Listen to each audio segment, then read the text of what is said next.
happy Amazon exists? Because it's actually a social enterprise. It's started by a person who was doing very well as an investment banker, who just decided to give up everything. At that point, it wasn't a smart move. It was an idealistic move. To say that no, I want to ensure that people who can't go shopping can buy things. It was as simple as that. So I know when Ramanathan sir started the database, I know at least 4 or 5 companies. I know Dextraware that started the head mouse. They sent one to me and I tested it for them. I know Kickstart cabs. I know I can't get into a cab. I can't go anywhere in Chennai, in Bangalore, without a special cab that will allow me to go into the wheelchair, with the wheelchair. Something as simple as that, as being able to transport myself from A to B, is not possible. I mean, can you think about it? I have a request. Somehow I've been given the stage and I'm going to use my power now. I'm going to request all of you to stand up for a few seconds. Would you?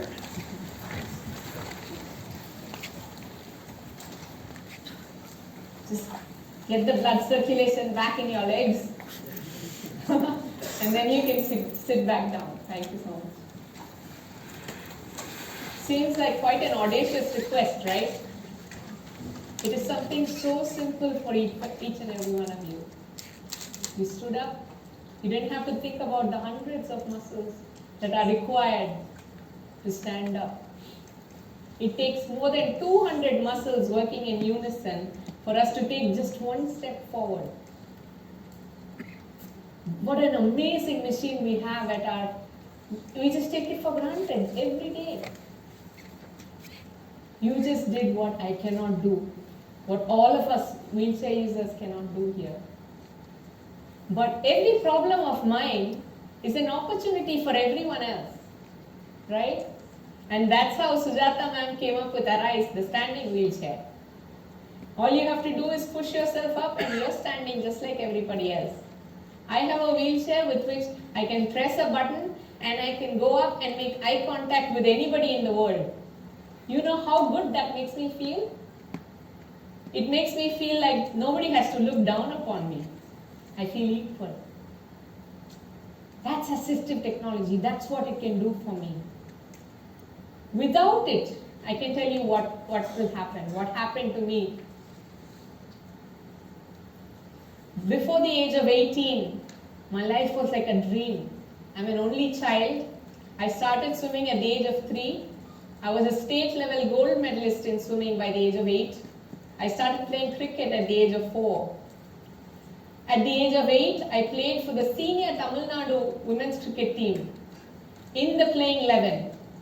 30 years later, it's a record that still stands. I could have been called a prodigy, the Sachin Tendulkar of women's cricket. I was in the US. The 12 years of school, I went to 9 different schools in 3 different continents. I could have gone anywhere. When I finished school, I was in the top 2 percentile of the American student population. And contrary to what most people think as popular thought, I chose to come back. Because India is the place where I belong. And India is the place where I want to make a difference. And I wanted to play cricket for India. So I came back.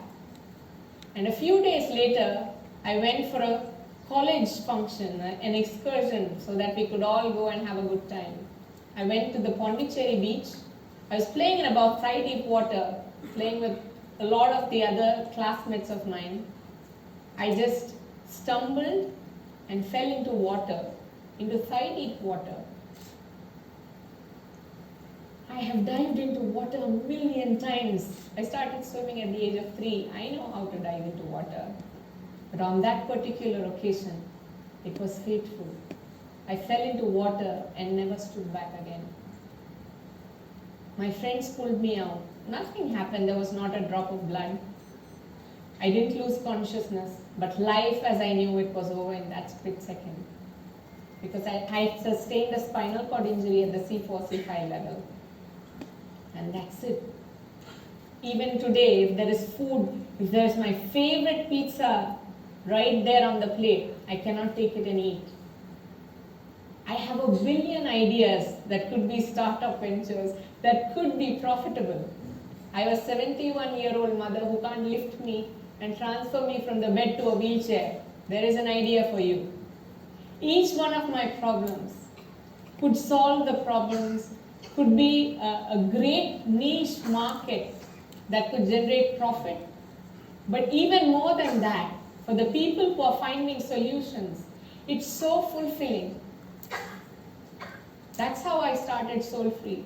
Not every social enterprise, not every type of profit can be measured in dollars and cents. There are some things that are totally intangible, that you can't really put MasterCard, it's not something money can buy. And that's how Soulfree started. My only goal was to ensure that nobody is forced to commit suicide because of a condition they have no control over. Today, I can say that 2,000 families of people living below the line of poverty, of women being forced to commit suicide in other cases, are living and having better quality of life and leading a life of dignity and purpose because Soulfree exists.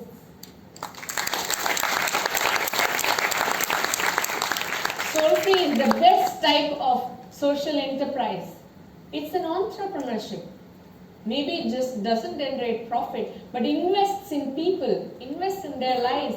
It transforms their lives. Now, the Soulfree Inspire Center is less than a year old, but more than 100 people have completed their rehabilitation. They came in bedridden and they were able to walk away with calipers. They're able to walk away with self-confidence. They're able to walk away knowing that they can make a living, that they can be self-reliant from a physiological, psychological, and socio-economic perspective. That is what we are trying to ensure. And there are many ways these wheelchair users can be profitable, can be a niche segment even from an employee perspective. They can be assets to a company if we can just train them in the right ways. These are all ideas I hope will be taken up by many young entrepreneurs here, many young minds much brighter than me. So assistive technology, what can it do? Why am I even here? I was 18 when I had the accident. My parents gave up their entire lives so that I may lead a life of dignity. But my father was consumed. He felt guilty. He felt that because he was not there, I had my accident. It ate him up. He died of a broken heart. One night when he was just 57 years old, he had a heart attack. The next afternoon, he was gone. I was in my early 20s. I didn't know anything. 4 days later, my mother had a heart attack. I didn't know how I was going to live. Suddenly, I had to become the decision maker. I had an 80-year-old grandmother and a mother with a heart condition to take care of. That is when somebody actually gifted me a speech-activated software. I found a job. Today I can challenge any of these whizzes that I can type faster than you with your fingers. So like our esteemed chief guest was saying, I have no idea why people still use fingers to type. When you can do it at the speed of your dictation, right? So, assistive technology is not just for me. It improves everybody's quality of life. Today, I can use a phone, I can answer messages, I can WhatsApp you faster than you can respond back to me. So it evens the playing field. That's what I want. I don't want your pity, none of us do. We want an even playing field, then come and fight us. So that's what assistive technology can do for me. It can give me back my self-respect. It can give me back my sense of self-confidence. It can give me back self-reliance to do things, to make me feel that I'm not a burden on anyone. I can take care of my family today because I have a speech-activated software. And I, who was actually rejected from joining a correspondence course, BSc Psychology, I tried to join. I was told, why do people like you bother? We don't have ramps. We don't have lifts. There are 15 days of practical classes. Don't come. I have a written letter of rejection. This is not to boast, but here is a person who completed school in the top 2 percentile of the American student population, who is denied a course just because she's in a wheelchair. But today, I feel blessed to say that IIT Madras has admitted me into their PhD program, and I'm perhaps, I don't have proof of this, but I think I'm the first woman with a 90% disability to join the PhD program of any of the IITs in their history. And this is thanks to assistive technology. It's because of this wheelchair. When I started my journey on a motorized wheelchair, my hand strength was so poor that my hand would go and get locked like this. I would go and bash against a wall and stand there for 5 minutes or half an hour, not being able to reverse out of that corner.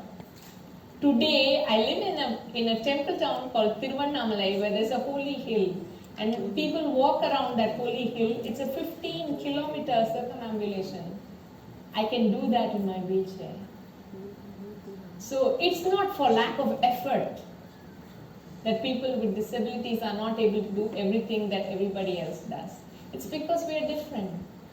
And if assistive technology can come forward to even the playing scale for us, then watch it. We are going to have a real match. And that's what I want, and that's what I hope all the efforts of people like Professor Jhunjhunwala and Professor Srinivasan, all these people who are really, really hoping to transform our lives, it's possible. And I am here to show you that it's possible. And I think that's what they wanted me to do. So I hope I've done a good job. Thank you so much.